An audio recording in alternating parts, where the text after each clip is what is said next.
Ada tempat di pinggir kota di mana cahaya matahari tidak pernah benar-benar menyentuh tanah. Bangunannya tua, berlumut, dan berdiri di antara dua toko kosong yang sudah lama tutup. Tidak ada papan nama, tidak ada tanda kehidupan, hanya jendela kaca buram yang selalu memantulkan langit malam. Mereka yang tinggal di sekitar situ menyebutnya perpustakaan bayangan. Bukan karena di sana gelap, tapi karena tempat itu hanya buka setelah matahari terbenam. Tidak ada yang tahu siapa pengurusnya atau dari mana semua buku di sana berasal. Dan seperti semua hal aneh di dunia, kebanyakan orang memilih untuk pura-pura tidak tahu. Kecuali satu orang, namanya Ziva. Ziva datang pertama kali karena mimpi. Dalam mimpinya, ia melihat dirinya duduk di meja kayu panjang, dikelilingi rak-rak tinggi penuh buku tanpa judul. Setiap buku di sana terasa hidup, berdenyut pelan seperti jantung yang sedang menunggu dibaca. Dan di ujung ruangan itu, berdiri seorang pria dengan kacamata tipis dan tatapan yang terlalu tenang untuk manusia. "Kamu datang untuk mencari hari yang tidak pernah terjadi?" tanyanya dengan suara serak pelan. "Atau hari yang ingin kamu ulangi?" Ziva tidak menjawab. Ia hanya membuka buku di depannya, dan ketika halaman pertama terbuka, dunia berganti warna. Keesokan paginya, ia bangun dengan nafas terengah, keringat dingin di dahi, dan perasaan yang aneh sekali. Bau kayu tua dan debu buku lama masih tertinggal di ujung jarinya, seolah semua yang dialaminya itu bukanlah mimpi.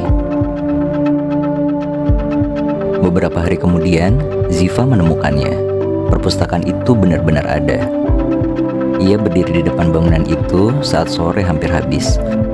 Langit berwarna tembaga, burung-burung terbang pulang, dan suara lalu lintas terdengar samar dari kejauhan. Pintu perpustakaan tertutup rapat, tapi cahaya kuning redup merembes dari celahnya, seperti seseorang sedang menunggu di dalam. Ziva ragu beberapa detik, lalu mengetuk. Tidak ada jawaban, tapi kemudian engsel tua berdecit pelan dan pintu itu terbuka sendiri. Angin dingin keluar perlahan. Ziva melangkah masuk. Bagian dalamnya tidak seperti yang ia bayangkan, bukan ruangan besar dan suram, melainkan lorong panjang dengan dinding kayu dan rak-rak sempit yang terus berbelok, seolah tidak ada ujungnya. Buku-buku di sana disusun rapi, semuanya tanpa judul, tanpa nama pengarang, tanpa tahun terbit, hanya kertas putih dan simbol-simbol kecil di punggungnya, seperti kode yang hanya bisa dibaca oleh seseorang yang tahu caranya. Ziva menyusuri lorong itu dengan langkah hati-hati. Setiap langkah menimbulkan gema kecil, hingga ia tiba di meja kayu yang sama seperti di mimpinya. Dan di sana, pria itu menunggunya. Dengan kacamata tipis, rambut sedikit berantakan, dan mata yang seolah menyimpan seluruh kesedihan dunia. "Kamu datang juga," katanya tenang. "Kupikir kamu hanya akan terus bermimpi." Ziva menatapnya tak percaya. "Apa tempat ini nyata?" "Lebih nyata dari yang kamu kira," jawabnya. "Setiap buku di sini menyimpan satu hari yang tidak pernah terjadi. Hari yang mungkin seharusnya ada, tapi tak sempat terwujud." Ziva menahan ludah. "Kenapa aku bisa kesini?" Pria itu menatapnya lama sebelum menjawab pelan. "Karena kamu menyesal." Ia menunjuk salah satu rak di sebelah kanan. Rak itu lebih gelap dari yang lain, dan hanya ada satu buku di sana. Sampul putih dengan tulisan kecil di punggungnya, "Hari ketika aku tidak pergi dari rumah." Ziva menatapnya, tenggorokannya mengering. Ia tahu persis hari itu. Hari ketika ia memutuskan untuk pergi dari rumah, bertengkar dengan ibunya, dan tidak pernah kembali hingga berita kecelakaan itu datang.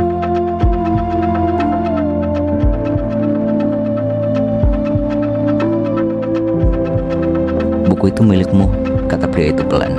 "Setiap manusia yang datang ke sini membawa satu hari yang tidak pernah mereka biarkan hidup." Ziva memegang buku itu, hangat, seolah buku itu memiliki nadi sendiri. Ketika ia membuka halaman pertama, huruf-huruf di dalamnya menyala lembut, seperti cahaya bulan yang menetes di permukaan air. "Hati-hati," suara pria itu terdengar dari jauh. "Membaca buku itu berarti memasuki hari yang lain. Dan di hari lain, kamu mungkin tidak akan kembali menjadi dirimu yang sama lagi." Tapi kata-kata itu sudah terlambat. Dunia di sekitar Ziva mulai berputar, gelap, lalu terang. Ziva berdiri di depan rumahnya sendiri, bukan rumahnya yang sekarang, tapi rumah kecil di gang sempit tempat ia tumbuh dulu. Langitnya cerah, aroma masakan ibunya tercium dari dapur. Ia melihat dirinya sendiri dari kejauhan, versi muda dengan rambut dikuncir dan seragam SMA masih rapi. "Aku kembali," bisiknya, "tapi bukan ke masa lalu. Ini dunia lain." Ia berjalan masuk, dan di ruang tamu, ibunya sedang menatapnya dengan senyum hangat, senyum yang sudah lama hilang dari ingatannya.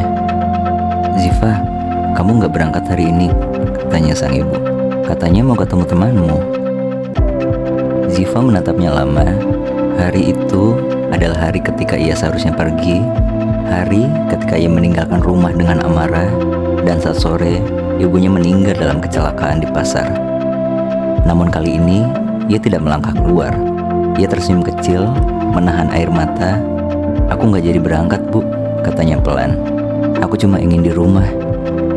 Sang ibu tersenyum lega, dan sore itu, untuk pertama kalinya dalam hidupnya yang panjang dan penuh penyesalan, Ziva kembali makan bersama ibunya.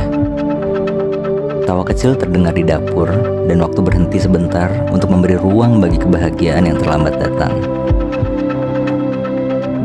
Namun malamnya, Ziva melihat sesuatu yang terasa tidak wajar. Di kaca jendela kamarnya, bayangannya tidak sempurna. Separuh wajahnya memudar, seperti tinta yang mulai larut di air. Rambutnya hanya terlihat di sisi kanan, sementara sisi kirinya perlahan menghilang, menetes seperti kabut yang kehilangan bentuk. Dan ketika ia menyentuh permukaan kaca itu, jari-jarinya menembus bayangan itu tanpa rasa. "Kamu bukan lagi milik dunia ini," suara pria dari perpustakaan bergema di kepalanya. "Setiap kali kamu memilih satu hari yang tidak pernah terjadi, sebagian dari dirimu akan hilang dari hari yang seharusnya ada." Ziva terdiam, dadanya terasa sesak, bukan karena takut, tapi karena ia mengerti. Ia tahu apa yang sedang terjadi dan apa yang harus ia bayar untuk hari ini. Dengan langkah pelan, ia berjalan ke kamar sebelah. Ibunya sedang tertidur di ranjang kecil, wajahnya tenang, nafasnya teratur. Cahaya lampu remang membuat bayangan di pipinya tampak hangat dan hidup. Ziva berlutut di samping tempat tidur, menatap wajah yang selama ini hanya bisa ia kenang lewat foto. Air mata jatuh, satu, lalu dua, membasahi spray. Sejak malam itu, Ziva tak pernah benar-benar tidur. Ia hanya duduk di kamar kecilnya, memandangi tangan yang setengah tembus cahaya. Setiap kali menatap jari-jarinya, ada rasa takut sekaligus damai, seolah ia sedang menyentuh batas antara hidup dan kenangan. Ia tahu dunia yang ia tempati sekarang tidak nyata, tapi apa artinya nyata jika kebahagiaan di sini terasa lebih hidup daripada kenyataan itu sendiri? Untuk pertama kalinya sejak lama, ia merasa tenang. Tidak ada rasa bersalah, tidak ada kehilangan, hanya dirinya dan ibunya hidup dalam keseharian sederhana yang ia pikir sudah tak akan pernah kembali. Namun kebahagiaan semu selalu tahu kapan harus menagih hutang. Suatu malam, ketika Ziva duduk di meja makan, sendoknya terhenti di udara. Ia mendengar suara bisikan di telinganya. "Kamu tahu, setiap kebahagiaan palsu menuntut harga yang nyata." Ziva menoleh. Tidak ada siapa-siapa, tapi jendela di ruang tamu terbuka. Di luar, langit malam bergoyang seperti lautan tinta, dan di tengahnya berdiri siluet seseorang, pustakawan itu. Ia berdiri di ambang pintu, tubuhnya dikelilingi cahaya lembut, wajahnya samar di bawah lampu yang redup. "Sudah waktunya kembali," katanya. "Di dunia ini, kamu tidak bisa menetap selamanya." Ziva berdiri, menatapnya dengan mata berair. "Kenapa?" suaranya gemetar. "Kenapa aku tidak boleh tinggal? Aku cuma ingin satu hari tanpa penyesalan. Satu hari di mana aku bisa memperbaiki semuanya." "Kamu sudah mendapatkannya," jawab pria itu lembut. "Dunia ini dibangun dari kehilanganmu. Jika kamu memaksa tinggal, hari yang seharusnya ada akan mulai terpecah." Sebelum Ziva sempat membantah, dunia di sekelilingnya mulai retak. Langit berubah seperti kaca pecah, merambat cepat, memecah atap, dinding, bahkan udara di antara mereka. "Tidak," jerit Ziva. "Jangan ambil ini lagi dariku." Namun yang tersisa hanya kegelapan. Ziva terbangun di meja perpustakaan. Keringat dingin menetes di pelipisnya. Nafasnya berat.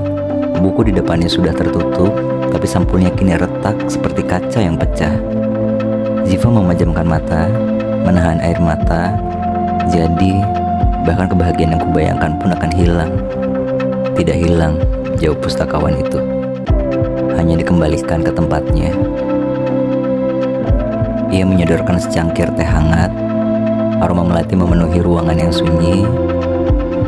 Ziva menatap cangkir itu, lalu bertanya dengan suara hampir berbisik, "Kalau aku membaca buku lain, apa aku bisa melihat versi diriku yang lain?" Pustakawan itu terdiam lama.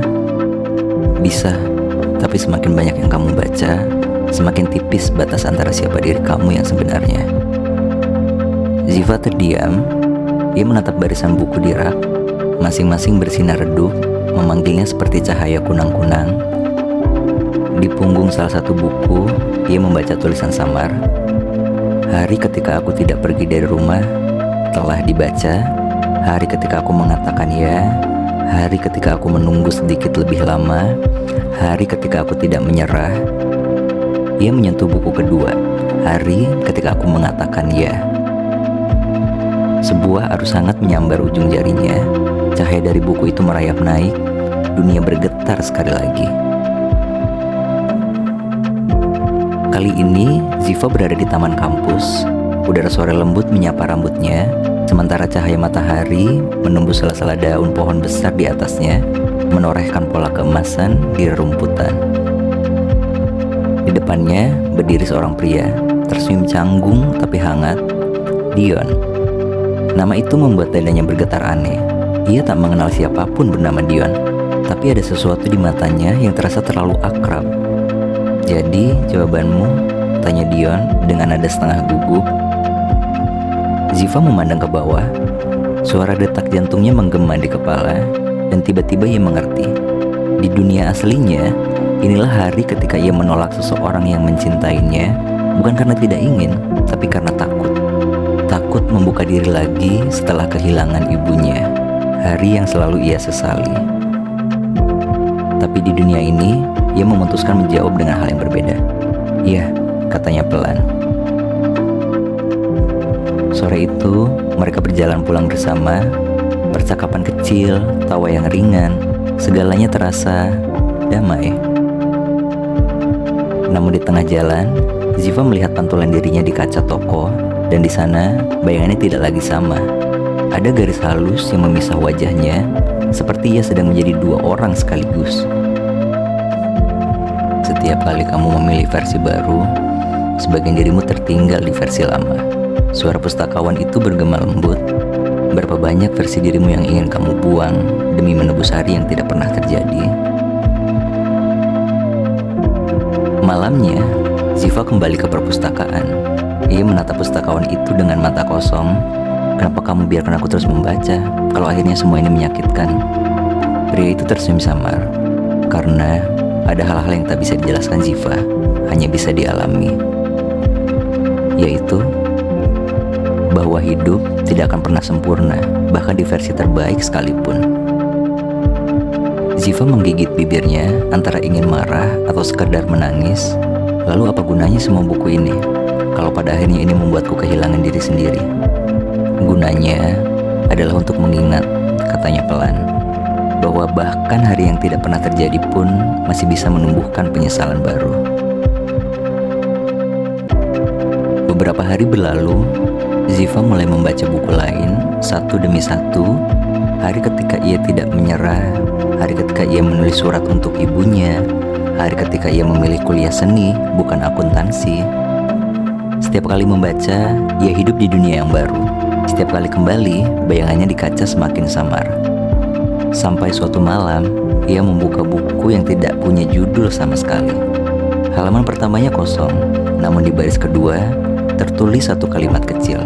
"Hari ketika aku bertemu pustakawan itu." Ziva memandang pria di depannya. Ia belum membuka buku itu, tapi hatinya sudah tahu. Ini tentangmu kan? Pustakawan itu tersenyum tipis. Kamu mulai mengingatnya. Ziva menggigil. Jadi aku pernah mengenalmu sebelumnya? Bukan hanya mengenal, jawabnya pelan. Kamu adalah satu-satunya yang menulis buku ini. Menulis? Perpustakaan ini bukan tempat menyimpan hari yang tidak pernah terjadi, Ziva. Ini adalah tempat menyimpan hari yang tidak sempat kamu jalani. Dan aku hanyalah penjaga hari-harimu yang hilang. Apa yang sedang terjadi? Pustakawan itu menatapnya dengan tatapan yang tenang. Kamu sudah membaca terlalu banyak, Ziva. Dunia mulai kesulitan menentukan di mana kamu seharusnya berada. Ziva menatap sekeliling. Setiap buku yang pernah ia baca kini terbuka, menampilkan versi dirinya. Ada Ziva yang masih bersama ibunya, Ziva yang hidup bahagia bersama Dion, Ziva yang memilih karir berbeda. Mereka semua menatapnya kembali. Ratusan versi dirinya dengan ekspresi yang berbeda-beda. Ada yang menangis, ada yang tersenyum, ada yang kosong. Aku jadi siapa sekarang? Bisiknya lirih. Kamu, kata sang pustakawan pelan, adalah setiap versi yang pernah menyesal. Ziva menutup buku di tangannya. Kalau aku berhenti membaca, mereka semua akan lenyap. Mereka tidak akan lenyap, ujarnya lembut. Mereka akan kembali menjadi bagian dari diri kamu, seperti seharusnya sejak awal. Hening. Ziva menatap puluhan bayangan dirinya yang kini mulai pudar. Satu persatu, mereka mulai mendekat, menyatu ke dalam tubuhnya. Setiap kali satu versi dirinya menyatu, ia merasakan sekelumit emosi yang dulu ia hindari. Rasa kehilangan, ketakutan, cinta, kebanggaan, bahkan rasa bersalah yang terlalu dalam. Semua datang sekaligus, menyesakkan tapi nyata. Sakit, ucap Ziva menahan tangis. Kenapa semuanya harus sesakit ini? Pustakawan itu menatapnya lembut. Karena kamu akhirnya belajar mencintai hari yang benar-benar terjadi. Tiba-tiba, suara gemuruh besar mengguncang perpustakaan. Rak-rak ambruk, buku-buku terbuka dengan cahayanya yang mulai meredup, dan lantai mulai retak, mengungkap sesuatu di bawahnya. Laut kenangan, luas dan berkilau seperti cermin. Ziva memandang pustakawan itu. Kalau perpustakaan ini hilang, kamu juga akan hilang, bukan? Ia tersenyum tipis. Aku hanyalah sisa dari hari yang tidak pernah terjadi, Ziva. Tugasku hanya menunggu kamu untuk cukup berani menutup buku-buku ini. Air matanya jatuh. Lalu siapa kamu sebenarnya? Pustakawan itu menatapnya lama, dengan pandangan yang begitu hangat, begitu familiar, seperti seseorang yang pernah ia tangisi tapi tak pernah ia kenang. Aku adalah orang yang kamu lupakan di hari ketika kamu seharusnya mati. Ziva membeku. Apa maksudmu? Hari itu, kamu hampir menabrak bus di jalan utama, tapi aku mendorongmu. Aku yang mati, kamu yang hidup. Sejak saat itu, sebagian jiwamu tidak pernah berhenti merasa bersalah. Maka, perpustakaan ini terbentuk. Tempat bagi bagian dirimu yang ingin menggantikan hidupku dengan hidup yang lebih seharusnya. Ziva jatuh berlutut, air matanya deras. Jadi selama ini, semua ini ada karena aku tidak pernah menerima kenyataan itu. Ia mengangguk. Dan sekarang, kamu harus memilih. Tetap tinggal di sini bersama semua hari yang tak pernah terjadi, atau menutup semuanya, kembali hidup dengan kehilangan yang sebenarnya. Ziva memandangi laut kenangan yang berkilau di bawahnya. Dalam pantulan air, ia melihat semua versi dirinya tersenyum. Bukan senyum bahagia, tapi senyum yang mengerti, yang menerima. Ia menatap pustakawan itu sekali lagi. Kalau aku menutupnya, kamu akan benar-benar hilang. Pria itu tersenyum. Ya, tapi jangan sedih. Aku sudah cukup lama menunggumu untuk mengucapkan selamat tinggal. Ziva menggigit bibir, menahan tangis yang memanas di dada. Ia membuka buku kosong itu, menuliskan satu kalimat, terima kasih untuk hari yang tidak pernah terjadi. Kemudian ia menutupnya. Seketika, perpustakaan runtuh dalam cahaya putih. Semua suara menghilang, kecuali desiran lembut seperti hujan yang jatuh di jendela. Ketika Ziva membuka mata, ia sudah berada di kamar tidurnya yang nyata. Cahaya pagi menembus tirai. Di meja ada secangkir teh melati, hangat, uapnya naik perlahan. Aromanya persis seperti di perpustakaan itu. Ia tersenyum kecil. Tangannya masih bergetar, tapi kini tidak tembus cahaya lagi. Ia hidup, benar-benar hidup. Ia menatap keluar jendela, melihat orang-orang berjalan, dan untuk pertama kalinya tidak ada penyesalan yang menahannya. Ia menutup matanya, mendengar hujan mulai turun pelan. Entah kenapa, suara itu membuat dadanya hangat. Dan di antara bunyi hujan yang lembut, ia seolah mendengar suara yang familiar berbisik. Akhirnya kamu kembali, Ziva.